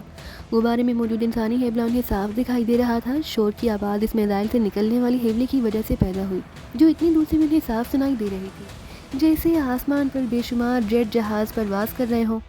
میزائل دیکھتے ہی دیکھتے اس غبارے کو لیے ہوئے ان کے سروں سے پرواز کرتا ہوا ان کی نگاہوں سے اوجھل ہو گیا۔ یہ کیسا میزائل تھا اور اس کے ساتھ غبارہ؟ کمانڈر ریہورس نے ٹیلیسکوپ آنکھوں سے ہٹاتے ہوئے حیرت بھرے لہجے میں کہا۔ اسی اثنا میں کیمپ سے آنے والا نوجوان ان کے پاس آ گیا تھا۔ کمانڈر، راڈار میں اس میزائل کا مجھے اچانک کاشن ملا، اور کاشن مجھے اس وقت ملا جب میزائل ہم سے 5 میل کی دوری پر تھا، آنے والے نوجوان نے جلدی سے کہا۔ کیا مطلب؟ میزائل کی بلندی اور اس کی رفتار بتا رہی ہے کہ اسے 20-25 میل دور سے فائر کیا گیا ہے، اور تم کہہ رہے ہو کہ اس کا کاشن تمہیں 5 میل کی دوری سے ملا؟ یہ کیسے ہو سکتا ہے؟ تمہارا راڈار سسٹم تو بے حد طاقتور ہے، جو کئی میل سے بھی آنے والے میزائل کو فوراً مارک کر سکتا ہے، کمانڈر ریہورس نے بری طرح سے چونکتے ہوئے کہا۔ اسی بات پر تو میں حیران ہو رہا ہوں، میرا راڈار سسٹم اوکے ہے اور ہر لحاظ سے پرفیکٹ ہے، لیکن یہ حقیقت ہے کہ اس میزائل کی آمد کا راڈار نے پہلے کوئی کاشن نہیں دیا، بس یہ اچانک ہی وارد ہوا اور ہمارے سروں سے گزرتا چلا گیا، نوجوان نے کہا۔ ہاں، تمہارے راڈار سسٹم میں یقیناً کوئی فالٹ ہوگا، جاؤ چیک کرواؤ اسے جا کر، اور دیکھو یہ میزائل کہاں گیا اور اس کا فالنگ فائن کہاں ہے، کمانڈر ریہورس نے غصیلے لہجے میں کہا۔ راڈار میں اس میزائل کا کوئی آپشنل رپورٹ نہیں آ رہی کمانڈر، البتہ راڈار کے مطابق صرف اتنا معلوم ہو سکا کہ یہ ایک پریشر میزائل تھا، جیسا عام طور تجرباتی طور پر فائر کیا جاتا ہے، اس میں کسی قسم کا کوئی بلاسٹنگ مواد موجود نہیں تھا، نوجوان نے کہا۔ Pressure missile? کمانڈر ریہورس نے کہا۔ یس کمانڈر، شاید یہ میزائل جارٹن کی طرف سے تجرباتی طور پر فائر کیا گیا، آج کل جارٹن حکومت بھی میزائل کے آئے دن تجربات کرتی رہتی ہے، اور وہ عموماً تجرباتی میزائل ان صحراؤں میں فائر کرتے ہیں، میجر جاگور نے کہا۔ ہاں، مگر وہ غبارہ اور اس میں موجود انسان؟ اس میزائل کے ساتھ اس سوباری کا کیا مقصد ہو سکتا ہے؟ کمانڈر ریہورس نے منہ بنا کر کہا، ہو سکتا ہے وہ کسی نئی ٹیکنالوجی پر کام کر رہے ہوں اور دوبارہ میں محسوس گیس بھر کر اس کا پریشر کنٹرول کیا جا رہا ہو۔ جاگور نے تجزیہ کرنے والے انداز میں کہا، پاگل ہو گئے ہو؟ کسی میزائل کے پریشر کو غباروں کے سوا بھی کنٹرول کیا جا سکتا ہے کیا؟ کمانڈر ریہورس نے غصیلے لہجے میں کہا، تو پھر اس سوباری کا اسپیشل میزائل کے ساتھ منسلک ہونے کا اور کیا مقصد ہو سکتا ہے؟ میجر جاگور نے کہا، جو بھی ہے تم فوراً ہیلی کاپٹر میں جاؤ اور جا کر اس میزائل کو، اس سوباری کو چیک کرو۔ میزائل کے فالنگ پوائنٹ کی ٹھیک رپورٹ لے کے آنا۔ میں چیف سے بات کرتا ہوں تاکہ جارٹن حکومت کو وارن کر سکیں کہ آئندہ وہ اپنے تجربات ہمارے صحراؤں کی طرف فائر نہ کریں۔ کمانڈر ریہورس نے کہا، اوکے، میں دیکھتا ہوں۔ میجر جاگور نے کہا۔ اس نے ٹیلیسکوپ کو اپنے گلے میں لٹکایا اور تیز سے چلتا ہوا کیمپو سے کچھ فاصلے پر موجود ہیلی کاپٹروں کی طرف بڑھتا چلا گیا۔ کمانڈر ریہورس نے ٹیلیسکوپ میز پر رکھے اور میز پر سے اپنا مخصوص ٹرانسمیٹر فون اٹھا لیا۔ اس سے پہلے کہ وہ ریڈ ہاک کو کال کرتا، اچانک ٹرانسمیٹر کی مخصوص مترنم بیل بجنے لگی اور سیل فون کی اسکرین پر RH کے الفاظ جگمگانے لگے۔ اوہ، اچھا ہوا چیف نے خود ہی کال کر لی، کمانڈر ریہورس نے کہا۔ اس نے سیل فون کا مخصوص بٹن پریس کیا اور اسے کان سے لگا لیا۔ یس چیف، کمانڈر ریہورس اٹینڈنگ یو، کمانڈر ریہورس نے مودبانہ لہجے میں کہا۔ کمانڈر، کیا تم سب وہاں جھک مارنے کے لیے موجود ہو؟ دوسری طرف سے ریڈ ہاک کی گرجتی ہوئی آواز سنائی دی۔ میں سمجھا نہیں چیف، کمانڈر ریہورس نے ریڈ ہاک کی گرجتی ہوئی آواز سن کر بوکھلائے ہوئے لہجے میں کہا۔ نان سینس، میں نے تم لوگوں کو وہاں کس لیے بھیج رکھا ہے؟ کیا تم سب وہاں آنکھیں بند کیے سو رہے ہو؟ ریڈ ہاک نے اسی طرح غصے سے چیختے ہوئے کہا۔ کمانڈر ریہورس کے چہرے پر حیرت لہرانے لگی۔ چیف کا اس قدر غصہ اس کی سمجھ میں نہیں آ رہا تھا۔ چیف اس پر اس بری طرح سے دھاڑ رہا تھا جیسے کہ اس سے کوئی بہت بڑی غلطی سرزد ہو گئی ہو۔ چیف، میں واٹ چیف، کیا تم لوگوں کو صحرائے جارٹن سے آنے والے پریشر میزائل کا علم نہیں ہوا؟ Pressure missile? Oh yes chief, میں اس سلسلے میں آپ کو کال کرنے ہی والا تھا۔ جارٹن سے ایک تجرباتی میزائل فائر کیا گیا ہے جو ہمارے سروں سے ہوتا ہوا آگے بڑھ گیا ہے۔ اس میزائل کے ساتھ ہلکے نیلے رنگ کا ایک غبارہ بندھا ہوا تھا جس میں ایک انسانی ہیبلا سا نظر آ رہا تھا۔ راڈار آپریٹر نے مجھے بتایا کہ جب میزائل 5 میل کے فاصلے تک پہنچا تب راڈار نے اسے مارک کیا، اور حیرت کی بات ہے چیف کے سپر راڈار نے اس میزائل کے بارے میں سوائے چند باتوں کی کوئی تفصیلی رپورٹ نہیں دی۔ راڈار نے صرف اتنا بتایا کہ میزائل ایک عام سا پریشر میزائل ہے جس میں کسی قسم کا بلاسٹنگ مواد موجود نہیں۔ راڈار نے نہ اس میزائل کی فائرنگ پوائنٹ کو شو کیا، نہ فالنگ پارٹ کو، نہ ہی اس میزائل کی سپیڈ اور اس کی رینج کے بارے میں بتایا ہے۔ میں نے اور میجر جاگور نے اس میزائل کو ٹیلیسکوپ سے دیکھا ہے اور اس میزائل میں بے حد شور اور گونج تھی جیسے آسمان پر بے شمار جیٹ اڑ رہے ہوں۔ کمانڈر ریہورس بولنے پر آیا تو پھر رکے بغیر بولتا چلا گیا۔ ہاں نانسنس، جب تم نے اس پر میزائل کو دیکھ لیا تھا تو تم نے اس پر اینٹی پیٹریاٹ میزائل فائر کیوں نہیں کیا؟ ریڈ ہاک نے غصیلے لہجے میں کہا۔ چیف، وہ میزائل آنن فانن ہمارے سروں پر سے گزر گیا اور چونکہ راڈار نے اسے صرف پریشر میزائل شو کیا اس لیے میں نے پیٹریاٹ میزائل ضائع کرنا مناسب نہیں سمجھا۔ احمق انسان، وہ میزائل جارٹن سے فائر نہیں کیا گیا، وہ صحرائے جارٹن سے عمران نے فائر کیا تھا، ریڈ ہاک نے کہا تو کمانڈر ریہورس بھی احتیاط اچھل پڑا۔ عمران نے؟ او مگر چیف، آپ نے تو کہا تھا کہ عمران اور اس کے ساتھی صحرائی طوفان کا شکار ہو گئے ہیں۔ ہاں کہا تھا، مگر واقعی عمران انسان نہیں جن ہے۔ وہ اور اس کے ساتھی اس خوفناک طوفان سے بچ نکلے ہیں۔ عمران نے اس طوفان سے بچ نکلنے کا نیا اور انتہائی انوکھا طریقہ اختیار کیا ہے۔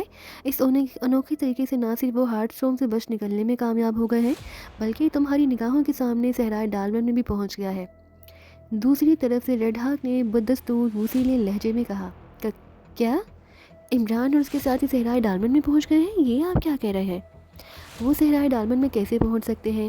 درمیانی پٹی کے قریب ہماری 9 سینڈ میرینز موجود ہیں۔ اگر صحرائے جارٹن سے اس طرح کوئی صحرائی جانور بھی آتا تو سینڈ میرین سے اس کو بھی مارک کر لیا جاتا۔ اگر عمران اور اس کے ساتھی نے سرحدی پٹی کو کراس کیا ہوتا تو اس کی رپورٹ میرینز کے کمانڈر فوراً مجھے دیتے، کمانڈر ریہورس نے کہا۔ نانسنس، عمران کے ساتھ صحرائے جارٹن میں موجود ہے، میزائل کے ساتھ جو غبارہ بندھا ہے اس میں عمران خود موجود ہے۔ دوسری طرف سے ریڈ ہاک نے گرجتے ہوئے کہا۔ لیکن یہ کیسے ہو سکتا ہے عمران؟ کمانڈر ریہورس نے بوکھلا کر کہنا چاہا۔ نانسنس، تم عمران کے بارے میں کچھ نہیں جانتے، وہ جادوگر ہے، جادوگر۔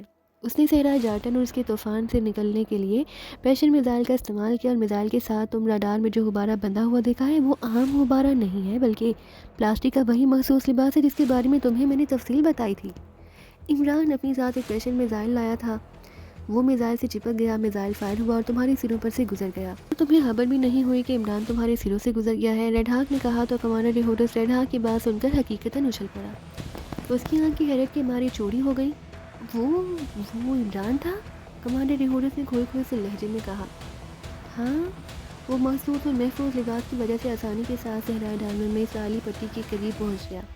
اب جلدی کرو، سینٹ میرینز کو فوراً واپس بلاؤ، اس سے پہلے کہ عمران اور اس کے ساتھی ساحل میں داخل ہو جائیں، ان کا وہیں خاتمہ کر دو، ریڈ ہاک نے چیختے ہوئے کہا۔ اوہ ٹھیک ہے چیف، ایک سینٹ میرین پہلے ہی وہاں موجود ہے، میں کال کر کے ہدایات دے دیتا ہوں۔ عمران اگر داخلی پٹی سے 1 میل بھی پیچھے ہوا تو سینٹ میرین تب بھی فوراً اس کے پاس پہنچ جائے گی۔ میرے پاس تیز رفتار جی پی اور F9 فائٹر ہیلی کاپٹر موجود ہے، میں خود وہاں جاتا ہوں اور اس کا خاتمہ کر دیتا ہوں۔ جلدی کرو، وہ داخلی پٹی سے صرف 3 میل کے فاصلے پر ہے، اس پر بھرپور اور خوفناک حملہ کرو۔ عمران کو ہلاک کرنے کے بعد تمام سینٹ میرینز کے صحرائے جارٹن بھیج دینا اور اس کے ساتھیوں کو بھی ہلاک کر دینا، انہیں زندہ نہیں بچنا چاہیے۔ ایسا ہی ہوگا چیف، آپ بے فکر رہیں، کمانڈر یہودس نے بااعتماد لہجے میں کہا۔ اوکے، میں کنٹرول روم سے خود ان کو مانیٹر کر رہا ہوں، میں تم سے اسی طرح رابطہ کرتا رہوں گا، ریڈ ہاک نے کہا۔ اوکے چیف، کمانڈر یہودس نے کہا اور اس نے سیل فون آف کر دیا۔ اس کے چہرے پر بدستور حیرت سب تھی، اسے اس بات پر یقین ہی نہیں آ رہا تھا کہ اس نے جس پریشر میزائل کے ساتھ بڑا غبارہ دیکھا تھا اس میں عمران موجود تھا۔ اگر چیف کی بات سچ تھی تو واقعی عمران جادوگر ہی تھا۔ عام انسان اس طریقے سے میلوں سفر طے کرنے کے بارے میں سوچ بھی نہیں سکتا۔ کمانڈر یہودس کو اس بات پر حیرت تھی کہ عمران نے انوکھا اور حیرت انگیز طریقہ آزمایا بھی تھا، تو پریشر میزائل کی رفتار اور اس کی بلندی ان پر اثر انداز کیوں نہیں ہوئی؟ میزائل جہاں بھی گرا ہوگا وہاں گرتے ہی اس کے ٹکڑے اڑ جانے چاہیے، مگر چیف کہہ رہا تھا کہ وہ محفوظ ہے اور اسرائیل کی داخلی پٹی سے صرف 3 میل کے فاصلے پر ہے۔ تعجب انگیز، انتہائی تعجب انگیز، یہ عمران واقعی مافوق الفطرت انسان ہے۔ وہ نہ صرف خوفناک ہارٹ اسٹروک میں سے اپنے ساتھیوں کو بچ کر نکال لینے میں کامیاب ہو گیا، بلکہ ہمارے سروں پر سے ہوتا ہوا آگے بڑھ گیا۔ یقین نہیں آتا کوئی انسان اس قدر ذہین بھی ہو سکتا ہے۔ اگر چیف نے مجھے کال کر کے اس کے بارے میں تفصیل نہ بتا دی ہوتی تو میں واقعی اس میزائل کو جارٹن کی طرف سے فائر کیا گیا تجرباتی میزائل ہی سمجھتا رہتا، کمانڈر یہودس نے بڑبڑاتے ہوئے کہا۔ اس نے فوراً ٹرانسمیٹر پر درمیانی پٹی پر موجود سینٹ میرین کے کمانڈر کو کال کیا اور عمران کے بارے میں تفصیل بتانے لگا۔ میجر جاگور ابھی ہیلی کاپٹر لے کر نہیں گیا تھا؟ کمانڈر یہودس اسے فوراً اسرائیل کی داخلی پٹی کی طرف جانے اور عمران اور اس کے ساتھیوں کے خلاف ایکشن میں آنے کی ہدایات دینے لگا۔ چند ہی لمحوں میں وہاں سے خیمے اکھاڑ لیے گئے اور ان تمام سامان سمیٹ کر جیپوں اور ہیلی کاپٹروں میں رکھ دیا گیا۔ کچھ ہی دیر میں جیپیں مسلح افراد سے لدی ہوئی صحرائے ڈالمن کی طرف دوڑی جا رہی تھی۔ F9 ہیلی کاپٹر بھی فضا میں بلند ہو گئے اور وہاں موجود سینٹ میرین بھی ریت میں اتر گئی تھی۔ پریشر میزائل بلندی پر نہایت برق رفتاری سے اڑا جا رہا تھا۔ عمران نے چونکہ میزائل کے ساتھ لگے حکوں میں لباس کے حک پھنسا رکھے تھے، اس لیے وہ میزائل کے ساتھ چپکا تھا۔ میزائل 15 منٹوں تک اڑتا رہا، پھر اس کی رفتار دھیمی ہونے لگی۔ عمران نے اس کی رفتار دھیمی ہوتے محسوس کی تو اس نے فوراً میزائل کے ساتھ لگے حکوں کو کھولنا شروع کر دیا۔ دوسرے لمحے اس کا جسم میزائل سے الگ ہوا اور میزائل کے حکم میں گھومتا ہوا تیزی سے نیچے گرتا چلا گیا۔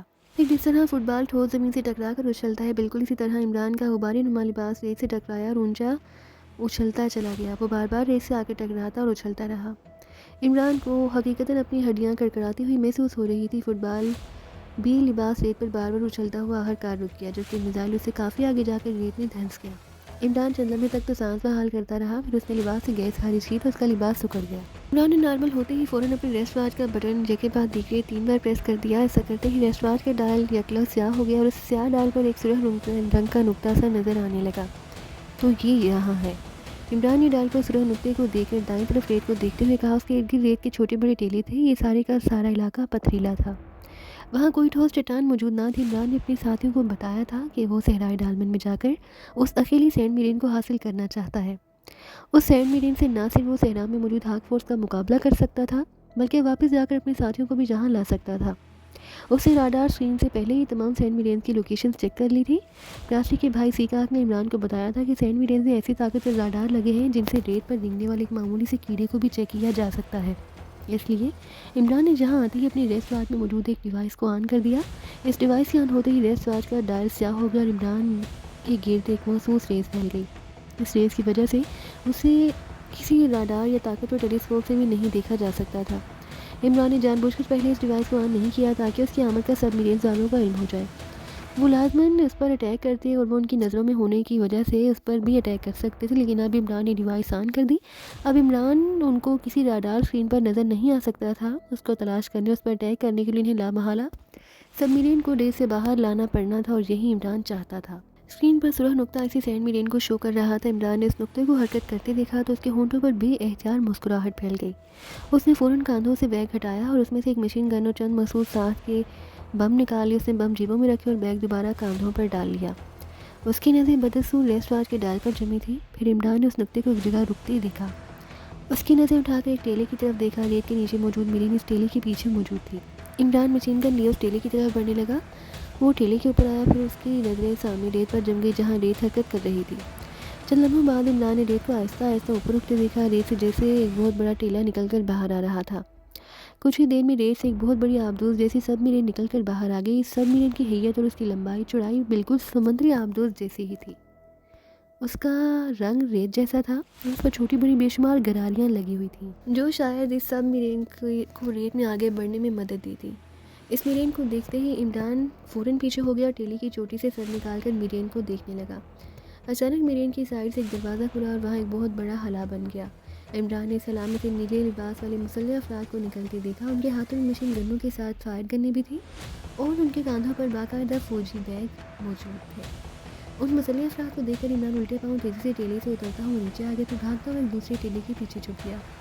اس ٹیلے کی آڑ سے دوسری طرف دیکھنے لگا۔ چند ہی لمحوں میں اس نے دوسرے ٹیلے کے اوپر سے تقریباً 10 مسلح افراد کو نکلتے دیکھا۔ وہ مشین گنیں ہاتھ میں لیے چاروں طرف دیکھتے ہوئے انتہا سے آگے بڑھ رہے تھے۔ عمران نے مشین گن کے سیفٹی کھینچ ہٹایا اور گن لے کے یکدم ٹیلے کے پیچھے سے نکل آیا۔ اسے دیکھ کر مسلح افراد یکلہٹ ہٹک گئے۔ اس سے پہلے کہ وہ مشین گنیں سیدھی کرتے عمران نے یکلہٹ ٹریگر دبا دیا۔ تڑتڑاہٹ کی محسوس آواز کے ساتھ مشین گنوں سے گولیوں کی بوچھاڑ ہوئی اور مسلح افراد بری طرح سے چیختے ہوئے لٹوں کی طرح گھومے اور ریت پر گر کر تڑپنے لگے۔ فائرنگ ہوتے ہی دوسرے مسلح افراد بھی فوراً ادھر ادھر چھلانگیں لگا دی۔ وہ ریت پر گر کر تیزی سے لوٹ پوٹ ہوتے سائڈوں پر ہو گئے۔ پھر انہوں نے یکدم مشین گنیں سیدھی کی اور ماحول مشین گنوں کی تیز آوازوں سے گونج اٹھا۔ عمران کے جسم پلاسٹک کا لباس تھا جو بم اور بلیٹ پروف تھا، لیکن چونکہ اس کے چہرے کی حفاظت نہیں تھی اس لیے اس نے فوراً اونچی چھلانگ لگائی اور کلا بازی کھاتا ہوا دائیں طرف آ گیا۔ اس نے ریت پر آ کر چھلانگ لگائی، پھر بجلی کی سی تیزی سے فائرنگ کرتا ہوا ان مسلح افراد کے قریب آ گیا۔ ایک شخص میں مشین گن اس کی طرف کی ہی تھی کہ عمران کی ٹانگ چلی اور اس کے ہاتھ سے مشین گن نکل کر دور جا گری۔ اس شخص نے بوکھلا کر لیٹے ہوئے عمران پر چھلانگ لگا دی، لیکن عمران ریت پر کسی لٹو کی طرح گھوما اور اس نے کسی سانپ کی طرح جمپ لگا کر اس شخص کے پیٹ میں اس انداز میں لات ماری کہ وہ رون ہوتا ہوا ایک دوسرے شخص پر جا گرا۔ اس سے پہلے کہ دونوں سیدھے ہوتے، عمران نے مشین گن کا بسٹ مار کر ان دونوں کو وہیں ہلاک کر دیا۔ باقی 6 افراد ریت پر ادھر ادھر لڑکتے ہوئے عمران پر فائرنگ کر رہے تھے، مگر ان کی گولیاں عمران کے دائیں بائیں سے گزر رہی تھیں۔ عمران نے پلٹ کر ایک اور مسلح شخص کو فائرنگ کر کے ہلاک کیا اور تیز قدم اٹھاتا ہوا باقی 3 افراد کی طرف بڑھنے لگا۔ یہ دیکھ کر وہ تینوں اٹھے اور انہوں نے کھڑے ہو کر عمران پر اندھا دھند فائرنگ کرنا شروع کر دی۔ عمران نے اپنے چہرے کے سامنے ہاتھ کو کر لیا۔ گولیاں اس کے چہرے اور ہاتھوں پر پڑنے لگیں۔ مخصوص پلاسٹک کے لباس کی وجہ سے اس پر گولیوں کا کوئی اثر نہیں ہو رہا تھا۔ عمران نے تیزی سے مشین گن کا رخ گھمایا اور اس کا ٹریگر دبا کر مشین گن کو نیم دائرے میں گھما دیا۔ مسلح افراد نے چھلانگیں لگا کر جانیں بچانی چاہیے، مگر وہ اس بار نہ بچ سکے۔ نیم دائرے میں گھمانے سے گولیوں نے ان تینوں کے جسموں میں راستے بنا لیے اور وہ خون میں لت پت ہو کر وہیں گرتے چلے گئے۔ اسی لمحے عمران نے اس ٹیلے کے پیچھے سے مزید 5 مسلح افراد کو نکلتے دیکھا۔ عمران کی ان پر نظر پڑی ہی تھی کہ ایک شخص نے عمران پر مارٹر گن سے فائر کیا۔ گن سے آگ کا ایک گولا سا الگ ہوا اور بجلی کی سی تیزی سے عمران کی طرف بڑھا۔ جیسے ہی گولا عمران کے نزدیک آیا، عمران اچھلا اور کئی فٹ بلند ہو کر اس نے ہوا میں اپنے جسم کو متوازی کر لیا۔ آگ کا گولا عین اس کے نیچے سے نکلتا چلا گیا۔ عمران نے اپنے جسم کو گھمایا اور پیروں کے بل نیچے آ گیا۔ کلا بازی کھاتے ہی اس نے برق رفتاری کا مظاہرہ کرتے ہوئے جیب سے ایک بم نکال کر اس کا ایک بٹن پریس کرتے ہوئے ان مسلح افراد کی طرف پھینک دیا۔ ادھر مارٹر گن سے نکلا ہوا گولا دور ریت کے ٹیلے سے ٹکرایا ہی تھا کہ عمران کا پھینکا ہوا بم ان مسلح افراد کے قریب آ گرا۔ پھر فضا ایک ہی وقت میں 2 خوفناک دھماکوں سے گونج اٹھی۔ مارٹر گن کی گولی نے تو ریت کے ٹیلے کو اڑایا تھا، مگر عمران کے بم نے ان 5 مسلح افراد کے ٹکڑے اڑا دیے تھے۔ عمران تیزی سے اس ٹیلے کی طرف بھاگا جس کے عقب میں سینڈ مرین موجود تھی۔ وہ گھوم کر جیسے ہی ٹیلے کی دوسری طرف گیا، اس نے سینڈ مرین کا وہ دروازہ بند ہوتے دیکھا جہاں سے مسلح افراد باہر آئے تھے۔ عمران نے جیب سے ایک اور بم نکالا اور اسے پوری قوت سے بند ہوتے ہوئے دروازے کی طرف اچھال دیا۔ بم سیدھا سینڈ مرین کے اندر جا گرا۔ یک بار یہ زوردار دھماکہ ہوا اور اندر سے کئی انسانی چیخیں سنائی دی۔ شاید وہاں کچھ مسلح افراد بھی موجود تھے۔ دروازہ ابھی آدھا ہی بند ہوا کہ عمران نے تیزی سے بھاگتے ہوئے اونچی چھلانگ لگائی اور کسی پرندے کی طرح اڑتا ہوا دروازے کے اندر جا گرا۔ اس کے اندر گرتے ہی دروازہ بند ہو گیا۔ اگر عمران کو چھلانگ لگانے میں ایک لمحے کی بھی دیر ہو جاتی تو وہ آٹومیٹک دروازے میں آ کر 2 ٹکڑے ہو سکتا تھا۔ راہداری نما اس راستے میں 3 مسلح افراد گرے پڑے تھے۔ عمران نے سینٹ میرین میں گیس بم پھینکا جس کے اثر سے مسلح افراد بے ہوش ہو گئے، جبکہ عمران نے سانس روک رکھا تھا اور پھر وہ تیزی سے آگے بڑھنے لگا۔ سینٹ میرین کے راستے اور اس مشینری تقریباً آبدوز سے ملتی جلتی تھی۔ عمران مختلف راستوں سے آتا ہوا سینٹ میرین کے کنٹرول روم میں آ گیا۔ اسے جگہ جگہ کئی افراد کھائی دیے اور جو اس کے پھینکے ہوئے گیس بم سے بے ہوش ہو گئے تھے۔ ان میں مسلح افراد بھی تھے اور میرین کا کریو بھی تھا۔ کنٹرول روم میں 4 افراد ادھر ادھر گرے پڑے تھے۔ سامنے ایک بڑی سی اسکرین تھی جس پر صحرا کا منظر دکھائی دے رہا تھا۔ عمران نے مشین گن ایک ٹیبل پر رکھی اور کنٹرول پینل کے سامنے آ گیا۔ اسے کنٹرول پینل کو سمجھنے میں زیادہ وقت نہیں لگا۔ کنٹرول پینل اور سینٹ میرین کے فنکشنز کو اچھی طرح سمجھ کر اس نے وہ بٹن پریس کر کے میرین کا وہ دروازہ پھر کھول دیا جس سے وہ باہر آیا تھا۔ دروازہ کھول کر اس نے کنٹرول روم میں موجود 2 افراد کو اٹھا کر دائیں بائیں کاندھوں پر ڈالا اور انہیں لے کر بیرونی دروازے کی طرف بڑھتا چلا گیا۔ اس نے ان دونوں افراد کو باہر نکال کر پھینکا، پھر اندر آ گیا۔ اس نے باری باری 2 افراد کو اٹھا کر میرین سے باہر پھینک دیا اور دوبارہ کنٹرول روم میں آ گیا۔ کنٹرول پینل کے سامنے کرسی پر بیٹھ کر اس نے ایک بٹن پریس کر کے دروازہ بند کر دیا اور پھر کنٹرول پینل کے مختلف بٹن پریس کرنے لگا۔ دوسرے لمحے سینٹ میرین حرکت میں آئی اور دوبارہ ریت میں اترتی چلی گئی۔ عمران نے اسکرین کے ساتھ لگے چند بٹن پریس کیے اور ڈائل گھمائے تو اسے صحرائے جارٹن کا منظر دکھائی دینے لگا جہاں اس کے ساتھی موجود تھے۔ وہ سب آگے بڑھ رہے تھے۔ عمران نے ڈائل مزید گھمایا تو اسے صحرا میں بے شمار فوجی جیپیں اور 2 ہیلی کاپٹرز اور ریت کے اندر 9 سینٹ میرین دکھائی دی جو تیزی سے صحرائے جارٹن کی جانب بڑھی جا رہی تھی۔ شاید وہ عمران کے ساتھیوں پر بھرپور انداز میں حملہ کرنا چاہتے تھے۔ یہ دیکھ کر عمران نے کنٹرول پینل کا ایک بٹن پریس کر کے سینٹ میرین کا وہ لیور سنبھال لیا جس میں سینٹ میرین کو حرکت میں آتے دیکھ کر آگے بڑھایا جا سکتا تھا۔ اسے کسی بھی طرف موڑا جا سکتا تھا۔ سینٹ میرین ریت کے نیچے نہایت برق رفتاری سے آگے بڑھنے لگی۔ اس میرین کی رفتار سمندری آبدوزوں سے کہیں زیادہ تیز تھی۔ ہاک فورس تیزی سے اس کی ساتھیوں کی طرف بڑھ رہی تھی۔ عمران نے سینٹ میرین کو فل سپیڈ پر چھوڑ دیا جسے وہ چاہتا ہو کہ ہاک فورس اس سے پہلے کہ اس کے ساتھیوں پر حملہ کرے وہ جلد سے جلد ان تک پہنچ جائے اور ان کی حفاظت کا بندوبست کر سکے۔ کیا عمران صاحب ان سے سینٹ میرین حاصل کرنے میں کامیاب ہو جائیں گے؟ عمران کے جانے کے بعد ریڈ ایگل نے ان سب سے مخاطب ہو کر کہا، تم فکر مت کرو، عمران جو کہتا ہے وہی کرتا ہے۔ جولیا نے مطمئن انداز میں کہا، عمران ہمیں جہاں اکیلا چھوڑ کر چلا گیا، نہ جانے وہ کب سینٹ میرین لے کر جہاں پہنچے۔ ہمیں جہاں رک کر اس کا انتظار کرنے کی بجائے آگے بڑھتے رہنا چاہیے۔ آگے ہاک فورس موجود ہے، اس سے پہلے کہ وہ ہم پر حملہ آور ہو ہم جا کر ان پر حملہ کر دینا چاہیے۔ تنویر نے کہا، ہمیں یہاں رک کر وقت ضائع نہیں کرنا چاہیے۔ صدر نے تنویر کی تائید میں سر ہلاتے ہوئے کہا، ٹھیک ہے چلو۔ جولیا نے اس بات میں سر ہلایا اور وہ ایک بار پھر آگے بڑھنے لگے۔ انہوں نے اسلحہ ہاتھوں میں لے لیا۔ انہیں آگے بڑھے بھی تھوڑی ہی دیر ہو گئی کہ اچانک ریڈ ایگل کی ریس سوار سے تیز سیٹی کی آواز نکلنے لگی تو ریڈ ایگل ٹھٹک کر رک گیا۔ اس نے فوراً ریس سوار دیکھی تو اس کے ہونٹوں پر زہر انگیز مسکراہٹ آ گئی۔ کیا ہوا؟ یہ سیٹی کی آواز کیسی تھی؟ جولیا نے اسے رکتے دیکھ کر پوچھا۔ باقی افراد بھی رک کر اسے دیکھ رہے تھے۔ ریڈ ایگل ریس سوار کے ڈائل سبز ہو گیا اور وہ راڈار اسکرین جیسا نظر لگ رہا تھا۔ اس پر سرخ رنگ کے 2 نقطے بڑھتے دکھائی دے رہے تھے جبکہ بے شمار چھوٹے چھوٹے سرخ اسپار سے دکھائی دے رہے تھے۔ ہاک فورس ہماری طرف آ رہی ہے، ریڈ ایگل نے کہا۔ اور کتنے فاصلے پر ہے وہ؟ جولیا نے چونک کر پوچھا۔ وہ ہم سے 1 میل کی دوری پر ہے، 2 ہیلی کاپٹر بھی ہیں، چند ہی لمحوں میں ہمارے سروں پر ہوں گے، ریڈ ایگل نے کہا۔ مس جولیا، آپ ڈپٹی چیف ہیں، عمران صاحب کی غیر موجودگی میں ہم سب آپ کے احکام کے پابند ہیں۔ صفدر نے کہا، ٹھیک ہے، نیچے لیٹ جاؤ اور خود پر ریت ڈالو جلدی، جولیا نے کہا۔ مگر تنویر نے کچھ کہنا چاہا۔ جو کہہ رہی ہوں وہ کرو، وہ ہم پر میزائل بھی برسا سکتے ہیں، جولیا نے تیز لہجے میں کہا۔ تو وہ چند ہی لمحوں میں ریت میں چھپ گئے۔ جولیا نے بیگ سے گاگل نکال کر آنکھوں پر چڑھا رکھی تھی۔ وہ خود پر ریت ڈالتے ہوئے اس نے چہرہ ریت سے باہر نکال لیا تاکہ وہ آنے والے ہیلی کاپٹروں کو دیکھ سکے۔ دوسرے لمحے فضا میں ہیلی کاپٹروں کی تیز گڑگڑاہٹ سنائی دی۔ جولیا نے 2 گن شپ ہیلی کاپٹروں کو آتے دیکھا۔ ہیلی کاپٹر خاصی بلندی پر تھے، وہ تیزی سے ان کے اوپر سے گزرتے چلے گئے۔ آگے جا کر وہ پلٹے اور پھر بلندی کم کرتے ہوئے نیچے آنے لگے۔ ہاں، لگتا ہے انہوں نے ہمیں چیک کر لیا ہے، ہیلی کاپٹروں کو نیچے اور اپنی طرف آتے دیکھ کر جولیا نے بڑبڑاتے کہا۔ پھر اچانک ہیلی کاپٹروں کے ساتھ لگی ہوئی مشین گنوں کے دہانے کھل گئے اور فضا یکلا جیسے بے شمار مشین گنوں کی تیز اور خوفناک چیخوں سے گونج اٹھی۔ ہیلی کاپٹروں کی مشین گنوں سے نکلنے والی گولیوں کی بوچھاڑ ریت پر لمبی لمبی لکیریں بناتی ہوئی ان کی طرف بڑھنے لگی۔ جولیا نے ان لکیروں کو دیکھ کر صاف محسوس کر لیا کہ وہ اور اس کے ساتھی ان گولیوں کی زد میں آ کر نہیں بچ سکیں گے، اور پھر یہی ہوا۔ لکیریں بناتی ہوئی گولیاں عین اس جگہ پڑنے لگی جہاں جولیا اور اس کے ساتھی ریت میں چھپے بیٹھے تھے۔ عمران کو میزائل کے ساتھ زبانی لباس میں بندھا اور اسے فضا میں پرواز کرتے دیکھا تو ریڈ ہاک کی آنکھیں حیرت سے چوڑی ہو کر رہ گئیں۔ میزائل صحرائے ڈالمن میں آ گرا اور ریت میں دھنس گیا۔ فٹ بال جیسا بڑا غبارہ بھی ریت سے ٹکرا کر چند لمحے اچھلتا رہا۔ پھر چند لمحوں بعد سے اس غبارے سے جیسے ہوا نکل گئی اور ریڈ ہاک نے عمران کو دیکھا جو کاندھے سے بیگ اتار کر اس میں سے اسلحہ نکال رہا تھا۔ یہ کیسے ہو سکتا ہے؟ یہ عمران ہے یا جادوگر؟ میزائل کے ساتھ خود کو باندھ کر آنا اور اس قدر بلندی سے گر کر بھی اس کا محفوظ رہنا، یہ کیسے ممکن ہے؟ کیسے؟ ریڈ ہاک نے آنکھیں پھاڑتے ہوئے کہا، چیف یہ صحرائے ڈالمن میں آ گیا ہے اور یہ اس حیرت انگیز طریقے سے کمانڈر ریہوڈس اور اس کی فورس کو کم از کم پیچھے چھوڑایا ہے۔ سائن میں اسکرین کی سائڈ میں موجود فگرز کو دیکھتے ہوئے ریڈ ہاک سے کہا، او یہ دیکھو کہ یہ اسرائیل کی داخلی پٹی سے کتنی دور ہے۔ ریڈ ہاک نے ہون چباتے ہوئے کہا تو سائن نے فوراً مشین کے چند بٹن پریس کیے تو اسکرین پر موجود فگرز بدل گئے۔